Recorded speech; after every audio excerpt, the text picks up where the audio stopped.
Hi, in this video I will show you two different methods that I use for post-processing the 3D scan. In this example, I will model a cutting shield for the Dremel. The one on the left is made by using the CAD software Autodesk Inventor, and the one on the right, the yellow one, is made by using clay, and the software that I use is Adobe Substance Modeler.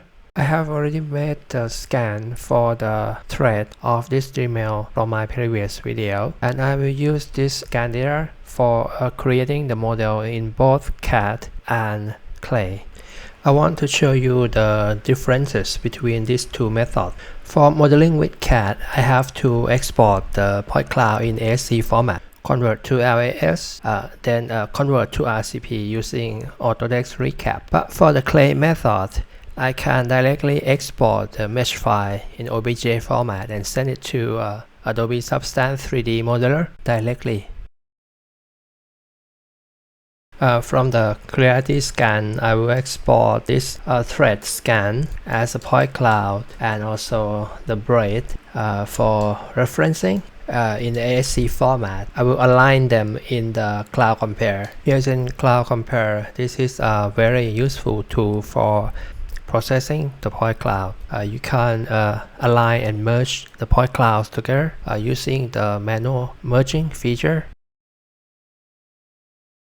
Autodesk use proprietary point cloud file format on their system. It's called RCP. So to be able to use the point cloud in Autodesk software, I need to convert the files from LAS to RCP. In Autodesk Inventor, I attach the scan point cloud, and then I align it into the origin point. Then I first model a cylinder. This will be a fixing point of the cutting shield. Because this is a dimensional driven CAD, so I can change the dimension anytime. Next, I will create a hole for cutting thread. The hole will be as wide as the tip of the thread.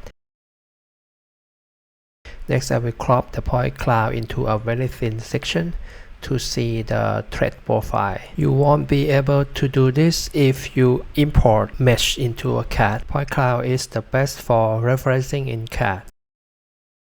Then I create a sketch and trace the thread profiles. The female thread should be 0.05 mm larger than the male thread. Then I measure the pitch distance of the thread.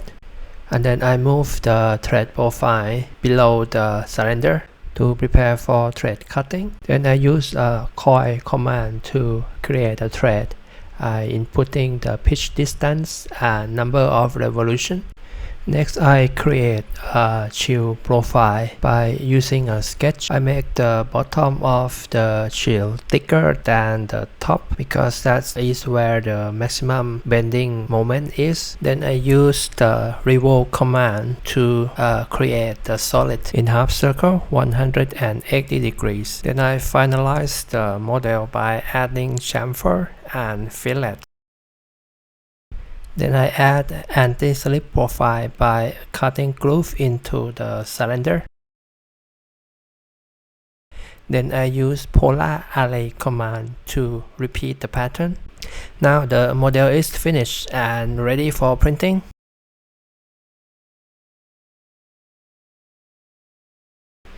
Okay, this is Adobe Substance Modeler. I will import the thread scan and I will try to align it to the XY plane manually. After this, I need to convert this mesh into a clay.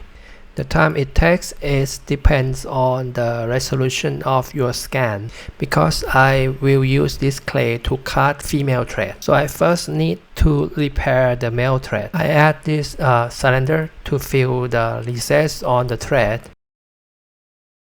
The thread won't be able to turn if this slot is not filled. You can create clay directly into the existing model.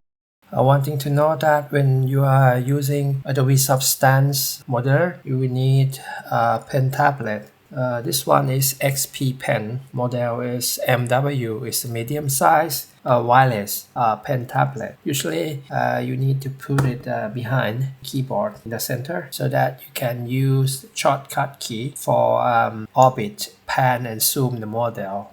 It doesn't have to be larger size. I think the medium size is the best for doing modeling work. You can also use the same clay to cut into the existing model.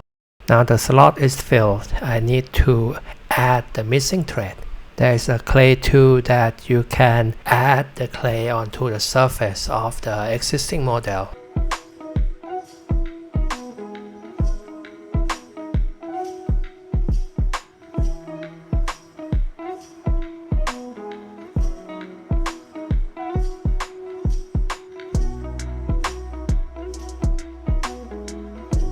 Then I use the build up tool to add the tip of the thread.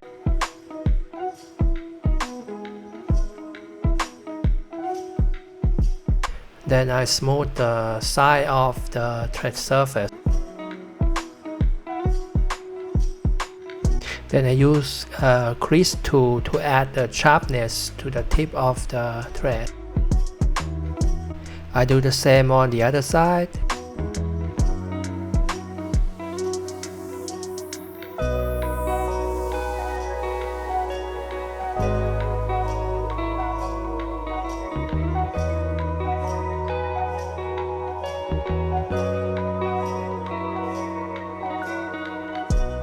Next, I will create a cylinder for the fixing point.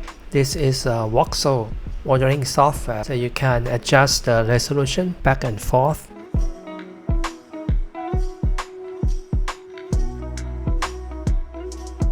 Now the new clay for the fixing point is created.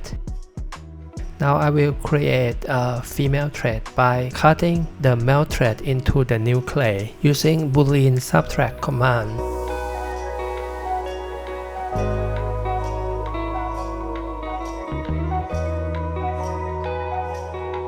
Now I slowly cut the cylinder until I see the thread.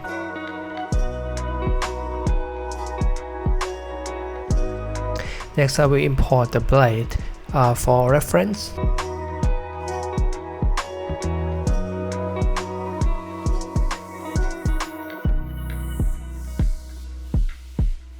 And I'm adding the clay for the shield part. Now I'm making this cylinder hollow by subtracting with the smaller one. You can't precisely determine the thickness of the wall. This is only an estimation, and I use the same clay to cut the opening on the top.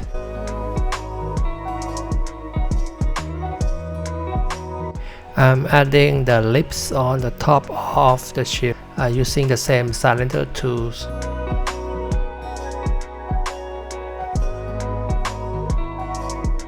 Now I cut half of the cylinder with the box.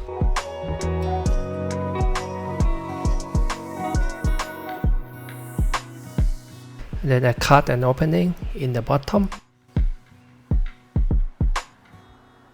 Now I'm using a warp tool to create the bidirectional curved surface. The surface is more stiff when it curves in two directions.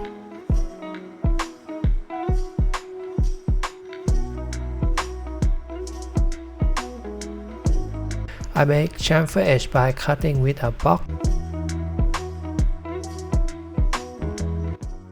And I'm smoothing the sharp surface. I'm making an anti-slip pattern by cutting the cylinder with the capsule shape. Now the model is finished and ready for printing. In my opinion, I think that CAD is much better for modeling this kind of object, but Autodesk Inventor costs $2,000 for a 1-year subscription, and Adobe Substance Modeler costs only $80 for a perpetual license. In the US, it may cost around $149. CAD is easier for me because I've been using it since 1999. every day on my work, but it might not easy for you if you just start learning. Here's in the Creative Print Slicer. One thing to note, that model that made with the clay has to be scaled 3% larger, otherwise the thread will not fit. I need to scale for the clearance of the melt thread, and for the CAD version there is no need to do scaling. If you look at the slicing profile, you see that the one from the CAD, it has less noise and cleaner surface. Okay, I'll send it to the printer and print with the ABS filament.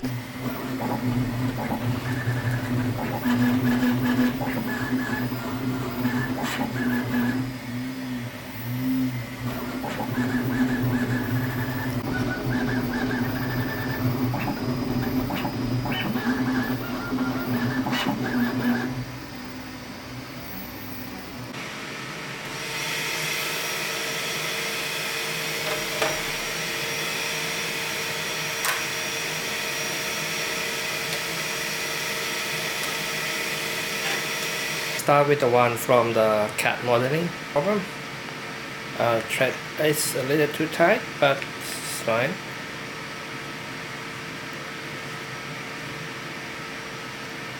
This one from the clay modeling.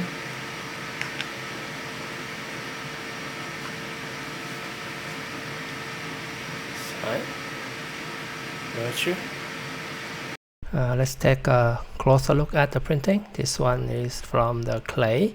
The female thread is sharp and it's very easy to turn in, but the anti-slip texture is a little too soft.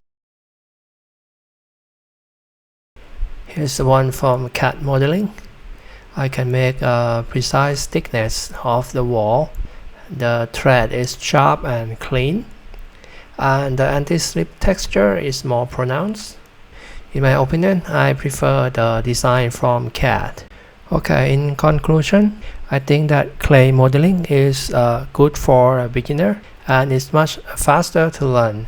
You should be able to start modeling in a few hours after playing around with it. It's good for the hobby, but if you want to move for a more professional tools, you should learn to use the CAD. It usually takes about 6 months for me to train a new engineer to use a 3D CAD, so it requires more time for learning. Okay, thanks you guys for watching. I will see you in the next video.